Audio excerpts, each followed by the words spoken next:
Muri iyi video ngiye kukwereka ingene ushobora gufuta burundu konti yawe ya Facebook. Ibi ushobora kubikora mu gihe uba wumva warambiwe gukoresha Facebook, cyangwa nanone ukabikora mu gihe ubona ko hari nk'umuntu yakwinjiye muri Facebook ariko aratwara amakuru cyangwa se ashirako ibintu bitajanye. Nanone ushobora kubikoresha nko mu gihe umwana ubona yadukanye ibintu byo gukoresha imboga cyane atakiriko ariga, ukavuga uti reka konti yiwe ndayifute burundu. So ukaba uri mushasha rero kuri no channel yacu, banza ukore subscribe, hanyuma udufashe kuri partage kugira ngo hatagira video nimi zo kwigera igucika. So uraza kuja nyine muri Facebook yawe nk'ibisanzwe kugira ngo ushobore gufuta Facebook yawe burundu. Hanyuma igikurikira ushuje hariya ku tuburungu dutatu, maze kuja ku tuburungu dutatu ushuje ha muri parametre, ushuje kuri parametre iyi ukasonda ko nkuko, maze kuja kuri parametre ucuza kidogo ndahabeke neza, ucuza ukacushana hano handitse information personnelle ukahashonda nkuko. Hanyuma umaze kuhashonda nanone ucugaruka ngaha kandi kuri information personnelle ukahashonda nkuko.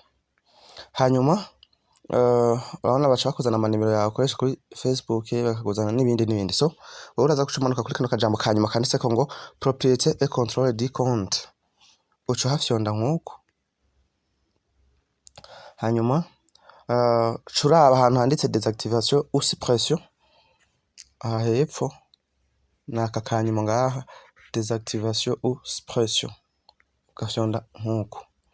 Hanyuma bashaka kuzanira amazina yawe ukoresha kuri Facebook, cuza nyine ukaca yahitamo nkuko ukafyondamo nkuko. Hacaza utuntu tubiri ato tutu, reka ndabasigurire neza. Aka kambere handitse ngo désactiver le compte. Aha ubushatse konti yawe uyidésactive umare imisi kanaka utari kurayikoresha, uravyumva?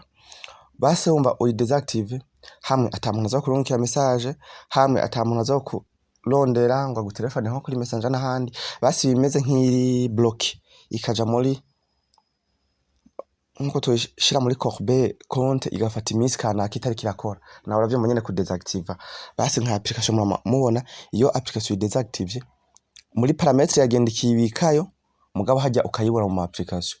Nuvuga igihe kanaka uzokenera kusubira kuyikoresha uja muri parametre ukayiroshesha, hanyuma ukacufyonda kuri réactiver, urumva application ikacigaruka ukasubira ukayikoresha.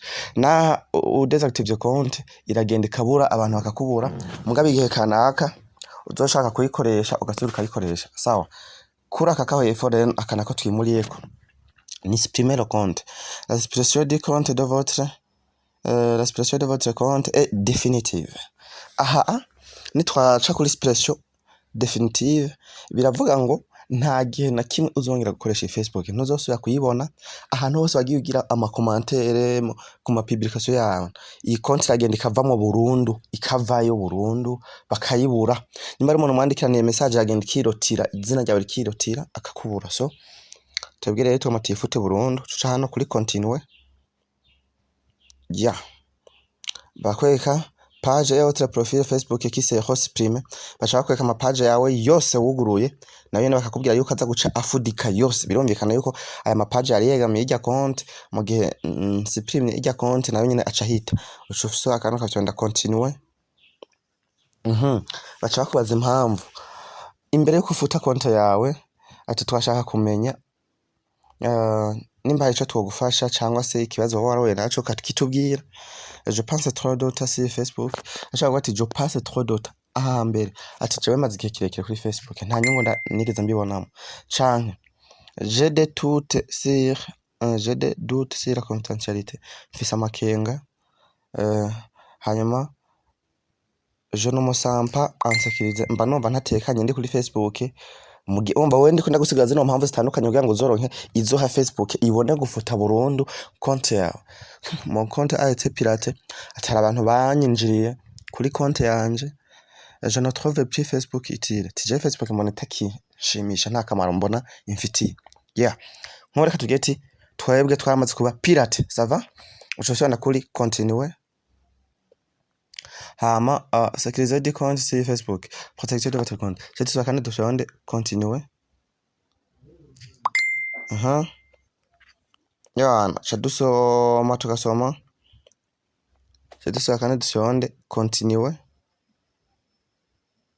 baca dusaba rero ngo dushire mode pass share mode pass ukoresha hanyuma uheje gushira mode pass ukoresha dufata ko mode pass nkoresha ariye aha nkifyonda kuri continue umva nkitusha kuri continue gusa nkafyonda konti yanje cigenda burundu yifute gusa nyene ko yasi nshaka kuyifuta urumva reka simfyonde kuri continue kana na mode pass nashizemo siyo kuko urumva se nofite no konti kandi ikimfitiye akamaro kandi atanuka yabaye pirate. Okay, nico cyo rero cy'ubwenge n'abateguriye mwanda mudushikira mukora partage mukore subscribe atarabikora kandi mupfungure inzogera kugira ngo video zose nzoshirako zizohore muronka notification. Thank you for watching.